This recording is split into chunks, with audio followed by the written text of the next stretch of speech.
सम्मानित साथियों, नमो बुद्धाय, जय भीम। हमेशा की भांति एक बार पुनः हम लेकर उपस्थित हो चुके हैं आज का डॉक्टर अंबेडकर संदेश।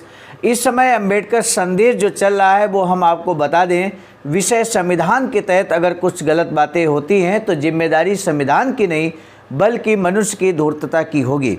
आजकल जो डॉक्टर अंबेडकर संदेश इस विषय के अंतर्गत हम आपके समक्ष रख रहे हैं, उसमें बाबा साहब के द्वारा 4 नवंबर 1948 को संविधान सभा के समक्ष दिया जा रहा भाषण है।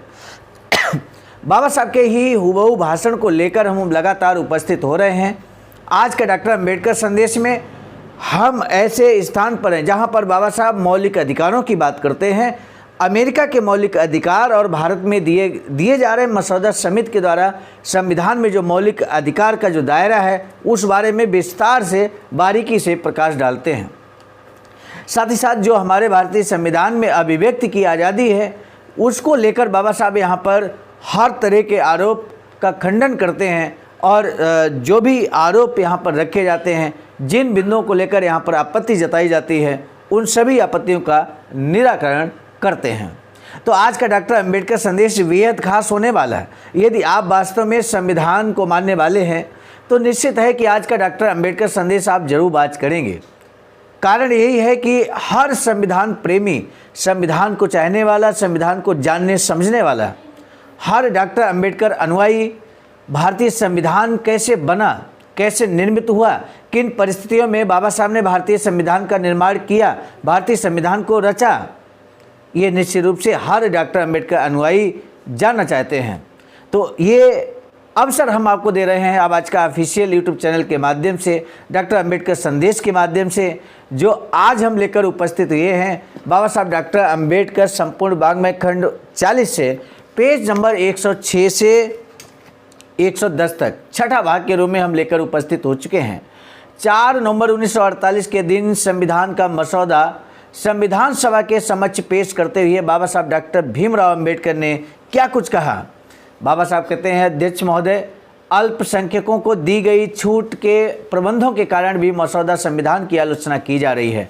इसके लिए मसौदा समिति जिम्मेदार नहीं है। संविधान सभा द्वारा लिए गए निर्णयों पर वह अमल करती है।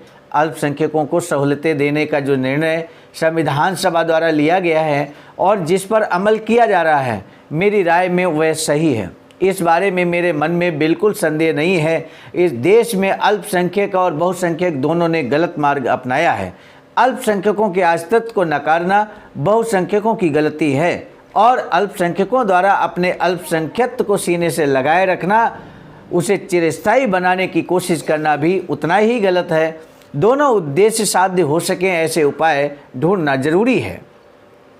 इस दिशा में आगे बढ़ने की शुरुआत के तौर पर अल्पसंख्यकों का अस्तित्व मानना ही होगा। कोशिश ये भी की जानी चाहिए कि किसी समय अल्पसंख्यक और बहुसंख्यक एक रूप हो जाएं। संविधान सभा द्वारा सुझाए गए उपायों का स्वागत होना चाहिए, क्योंकि उनके द्वारा बताए गए उपायों से ही यह दोहरा उद्देश्य साध्य किया जा सकता है। कहने का तात्पर्य यह है कि अल्पसंख्यक और बहुसंख्यक एक रूप हो सकते हैं अगर यहाँ मसौदा समिति के द्वारा जो सुझाव यहाँ पर प्रस्तुत किए गए हैं अगर उनको माना जाता है।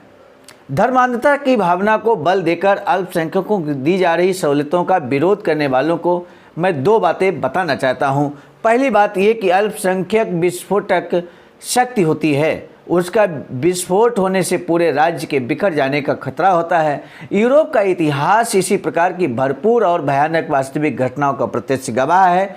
दूसरी बात यह है कि भारत के अल्पसंख्यकों ने अपना अस्तित्व बहुसंख्यकों के हाथों सौंपना स्वीकार किया है। आयरलैंड का विभाजन टालने के लिए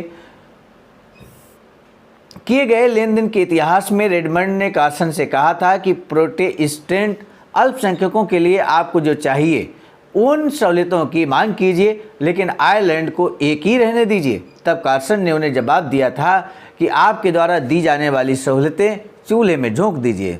हमें ये बिल्कुल मंजूर नहीं है कि आप हम पर राज करें। भारत के किसी भी अल्पसंख्यक समुदाय ने ऐसी भूमिका नहीं निभाई और बहुसंख्यकता के राजनीतिक न होकर जाती है। बहुसंख्यकता राजनीतिक न होकर जाती है। इस प्रकार के जातीयवादी बहुसंख्यकों का राज्य अल्पसंख्यकों द्वारा निष्ठा के साथ स्वीकारा गया है।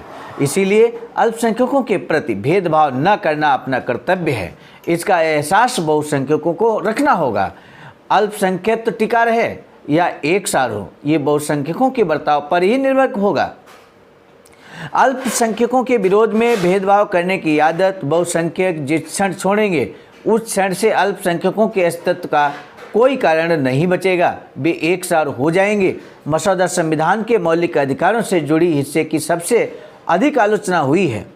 कहा जाता है कि मौलिक अधिकारों की व्याख्या करने वाले 13वें अनुच्छेद के कई अनुच्छेदों को बरकरार रखते हुए छटनी की गई है और इन अपवादों ने मौलिक अधिकारों को निगल लिया है। इन अनुच्छेदों का धिक्कार करते हुए कहा गया है कि यह एक तरह की धोखाधड़ी है। समीक्षकों की राय में मौलिक अधिकारों का निरपेक्ष होना जरूरी है, वरना वे मौलिक अधिकार नहीं रहते। समीक्षक अपनी दलीलों के समर्थन में अमेरिकी संविधान का तथा उस संविधान से पहले इस सुधारों में शामिल अधिकार विधेयकों का सहारा लेते हैं। कहा जाता है कि अमेरिका के अधिकार संबंधी विधेयक में मौलिक अधिकार वास्तव हैं, क्योंकि वे किसी भी सीमा और अपवादों से नियंत्रित नहीं हैं। खेद के साथ मुझे ये कहना पड़ रहा है कि मौलिक अधिकारों के संदर्भ में सारी समीक्षा गलतफहमी पर आधारित है। पहली बात यह है कि मौलिक अधिकारों को मौलिक ना होने वाले अधिकारों से अलग अलग करने के लिए दिए गए आधार पर की गई समीक्षा की नींव मजबूत नहीं है। ये नहीं कहा जा सकता कि मौलिक अधिकार अनिर्वाध होते हैं और मौलिक ना होने वाले अधिकार अनिर्बंध नहीं होते। इन दोनों में फ़र्क यही है कि मौलिक ना होने वाले अधिकारों का निर्माण पार्टियों के बीच होने वाले करारों से होता है, तो मौलिक अधिकार कानून की देन है। मौलिक अधिकार राज्य की देन हो तो भी राज्य उन पर सीमाएं नहीं लगा सकता, ऐसा कहा नहीं जा सकता। दूसरी बात यह है कि अमेरिका में स्वच्छंद मौलिक अधिकार है, ये कहना बिल्कुल गलत है। अमेरिका के संविधान और मसौदा संविधान में, अर्थात भारत की जो मसौदा संविधान है में जो फ़र्क है वह आकार के बारे में है, मूल उद्देश्य के बारे में नहीं है।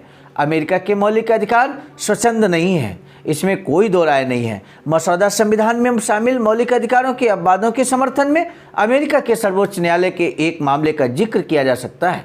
मसौदा संविधान के अनुच्छेद 13 में शामिल अभिव्यक्ति की स्वतंत्रता के अधिकार पर जो रोक है, उनके समर्थन में सर्वोच्च न्यायालय के कम से कम एक मामले का जिक्र किया जा सकता है। मसौदा संविधान के अनुच्छेद 13 में शामिल अभिव्यक्ति की स्वतंत्रता के अधिकार पर जो रोक है, उनके समर्थन में सर्वोच्च न्यायालय के एक निर्णय का जिक्र करना काफ़ी होगा। अपेक्षित बदलाव लाने के लिए हिंसात्मक मार्ग को अपनाने वालों को सजा देने के उद्देश्य से न्यूयॉर्क अपराध अराजकता कानून की संवैधानिकता के बारे में गिटला खिलाफ न्यूयॉर्क के मुकदमे में सर्वोच्च न्यायालय ने कहा है कि संविधान द्वारा दी गई अभिव्यक्ति की स्वतंत्रता गैर जिम्मेदाराना तरीके से बोलने अथवा प्रकाशित करने की बेरोक टोक आज़ादी नहीं है। कोई किस बात का चुनाव करे अथवा किसी को मनमाने तरीके से बोलने का पासपोर्ट मिला है, ऐसी बात बिल्कुल नहीं है। अभिव्यक्ति की आज़ादी का गलत इस्तेमाल करने वालों को सज़ा नहीं मिलेगी, ऐसा भी नहीं है। प्राचीन काल से ये मूलभूत सिद्धांत स्थापित हो चुका है। इसलिए ये कहना गलत होगा कि अमेरिका के संविधान की ही तरह मूलभूत अधिकारों की सीमाएं अगर तय करनी हो तो उसका प्रावधान संविधान में ही किया जाए, और जहां ऐसा नहीं किया गया है वहां सभी संबंधित मामलों के बारे में सोच विचार करने के बाद ही निर्णय लेने के अधिकार न्यायपालिका को सौंपे जाएं। इसका फैसला किया जा सकता है। मुझे खेद है कि अमेरिका का संविधान जानने की अगर ये गलती नहीं है, तब भी उसका पूरी तरह गलत मतलब निकाला जा रहा है। अमेरिका का संविधान ऐसा कुछ नहीं करता। साथ आने के अधिकार का अपवाद अगर छोड़ दें तो अमेरिका के नागरिकों को दिए गए मौलिक अधिकारों पर अमेरिकी संविधान अपनी तरफ से किसी तरह की सीमाएं नहीं लाता। अमेरिकी संविधान द्वारा मौलिक अधिकारों पर सीमाएं लादने का अधिकार न्यायपालिका को सौंपा गया है। ये कहना भी सही नहीं होगा। सीमाएं लादने का अधिकार विधानसभा का है। समीक्षकों की दृढ़ धारणा है से वास्तविक स्थितियां अलग हैं। अमेरिका में संविधान द्वारा दिए गए मौलिक अधिकार असीमित थे, इसमें कोई दो राय नहीं है। इसके बावजूद तुरंत विधिमंडल के ध्यान में ये बात आ गई कि मौलिक अधिकारों को सीमित करके उन पर नियंत्रण रखना बेहद ज़रूरी है। इस प्रकार सर्वोच्च न्यायालय के सामने जब इन सीमाओं की संवैधानिकता का सवाल पैदा हुआ, तब दलील पेश की गई कि अमेरिका के विधिमंडल को संविधान द्वारा इस प्रकार सीमाएं लादने का अधिकार नहीं दिया है। तब सर्वोच्च न्यायालय द्वारा पुलिस अधिकारों का सिद्धांत पेश किया गया और मूलभूत अधिकारों की असीमितता का समर्थन करने वालों का विरोध करने के लिए दलील पेश की कि हर राज्य को पुलिस अधिकार दिए गए हैं जो उनमें शुरू से शामिल हैं, इसलिए राज्य के पास इस अधिकार के होने का जिक्र संविधान में अलग से करने की जरूरत नहीं है। इससे पूर्व जिक्र किए गए मुकदमे में सर्वोच्च न्यायालय द्वारा दिए गए निर्णय में जो शब्द कहे गए थे वे मैं आज यहाँ उद्धृत करता हूँ। इस आज़ादी का प्रयोग लोक कल्याण में बाधा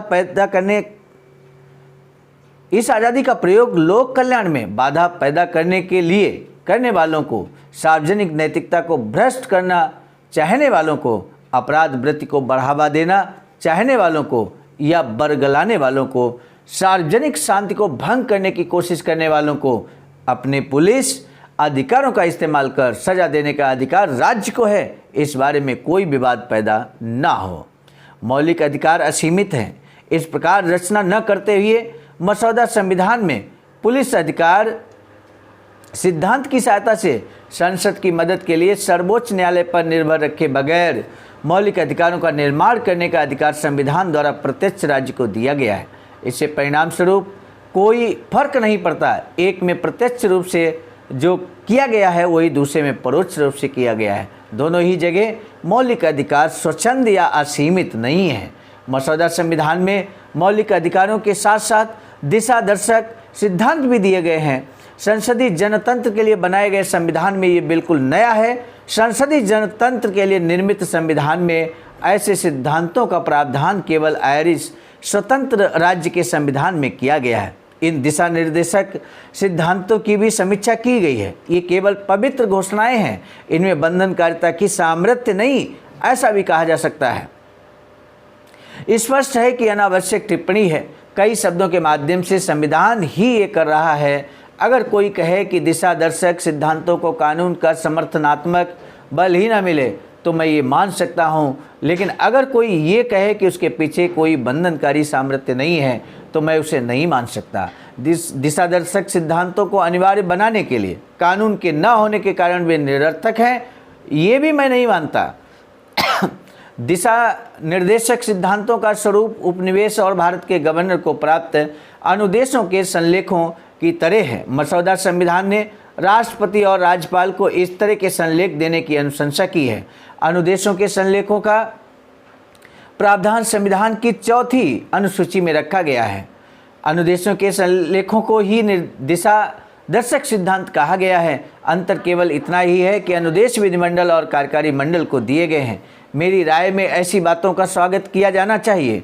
शांति, सुव्यवस्था और अच्छी सरकार बने, इसके लिए सत्ता उनके सुपुर्द की जाती है, लेकिन सत्ता के उचित उपयोग के लिए साथ साथ अनुदेश देना भी जरूरी है। एक और वजह से मसौदे में प्रस्तावित संविधान के अनुदेशों का समावेश न्याय संगत ठहरता है। निर्माण किए गए मसौदा संविधान में देश के लिए जरूरी सरकारी कागजात की व्यवस्था का सिर्फ प्रावधान रखा गया है। विशिष्ट राजनीतिक पार्टी को सत्ता में लाने के लिए कुछ देशों में अस्तित्व में आई योजनाओं की तरह ही ये योजना नहीं है। संकल्पित व्यवस्था द्वारा जनतंत्र की परीक्षा में सफलता पाने के लिए किसके हाथ में सत्ता हो, इसका फैसला पूरी तरह जनता के हाथों में ही सौंपा गया है। और ये भी उचित है, ये उचित भी है, लेकिन भले कोई भी सत्ता में आए वह मनमाने ढंग से सत्ता का इस्तेमाल नहीं कर सकता। सत्ता का इस्तेमाल करते हुए उन्हें अनुदेशों के साधनों का, इंस्ट्रूमेंट ऑफ इंस्ट्रक्शंस, जिन्हें दिशा दर्शक या कई जगह दिशा निर्देशक सिद्धांत भी कहा गया है, आदर करना ही होगा। वह उन्हें नज़रअंदाज नहीं कर सकता। उन्हें तोड़ने के लिए उस न्यायालय में जवाब नहीं देना होगा। सत्ता प्राप्ति के लिए जब विभिन्न शक्तियां कोशिश करेंगी उस समय दिशा दर्शक सिद्धांत कितने मूल्यवान होंगे इसका पता चलेगा। अनुदेशों के साथ उनका पालन करने की अनिवार्यता का प्रावधान न होने के कारण संविधान में उनके शामिल किए जाने का विरोध करने की दलील सही नहीं है। संविधान में उन्हें कहाँ रखा जाए इस बारे में मतभेद हो सकते हैं। जिन प्रावधानों पर अमल किए जाने की बंदिश नहीं, उनको बंदिश वाले प्रावधानों के साथ जोड़ा थोड़ा अजीब लगेगा, ये मैं मानता हूँ। मेरी राय में उनका सही स्थान अनुसूचित 3 A और अनुसूचित 4 में है, जिसमें राष्ट्रपति और राज्यपालों को दिए अनुदेशों के संलेख हैं। क्योंकि जैसा कि मैंने कहा था कि कार्यकारी मंडल और विधिमंडल अपने अधिकारों का प्रयोग कैसे करे, यही बताने के लिए अनुदेशों के संलेखों की योजना है। हालांकि ये केवल व्यवस्था का मामला हुआ। अभी भी एक इस विषय के अंतर्गत एक डॉक्टर अम्बेडकर संदेश हम लेकर जो उपस्थित होंगे, उसमें बाबा साहब का स्पीच हम कंप्लीट कर देंगे, क्योंकि 6 भाग हम लगातार लेकर उपस्थित हुए, 7वां भाग कल लेकर उपस्थित होंगे। आज का पहला प्रश्न है, बोधिसत्व बाबा साहब डॉक्टर भीमराव अंबेडकर ने मौलिक अधिकारों के संदर्भ में क्या कहा। बाबा साहब डॉक्टर अंबेडकर ने अमेरिकी संविधान में जो मौलिक अधिकारों की बात की है, अभिव्यक्ति की आज़ादी की बात की है, उस संबंध में क्या कुछ कहा है, आप अपने विचार यहाँ पर व्यक्त कीजिएगा। सम्मानित साथियों, आज का डॉक्टर अंबेडकर संदेश समाप्त करने से पहले हम जरूर बताएंगे कि बाबा साहब की एक अधूरी इच्छा के अनुरूप एक वैचारिकी सेंटर निर्माणाधीन है, सारनाथ, वाराणसी, राज्य उत्तर प्रदेश, देश भारत में। आज का डॉक्टर अंबेडकर इसमें अपना योगदान भी कर सकते हैं दिए गए अकाउंट नंबर IFC कोड पर। आज का डॉक्टर अंबेडकर संदेश हम लेकर उपस्थित हुए थे मिस्टर नायक बुद्ध मित्र मुसाफिर सर, राष्ट्रीय अध्यक्ष आवाज का नई दिल्ली की प्रेरणा में, और साथ ही साथ संकलनकर्ता परम आदरणीय विजय कुमार बौद्ध जी, प्रांतीय कोषाध्यक्ष आवाज का बिहार, प्रस्तुतकर्ता के रूप में मैं स्वयं सर्वजित आर्य, राष्ट्रीय मीडिया प्रभारी IT सेल आवाज का नई दिल्ली। मिलेंगे नए डॉक्टर अम्बेडकर संदेश में, तब तक दीजिए इजाजत। आप सभी को सादर नमो बुद्धाय, जय भीम। सम्मानित साथियों, यदि आप हमारे इस चैनल आवाज़ का ऑफिशियल, जिस पर नियमित सुबह 5 बजे डॉक्टर अंबेडकर संदेश आपको मिलता है, आप हमारे इस चैनल को सपोर्ट करना चाहते हैं, तो हमारा आपसे निवेदन है कि आप हमारे इस चैनल को सब्सक्राइब कर लें, वीडियो को शेयर, लाइक, कमेंट जरूर करें।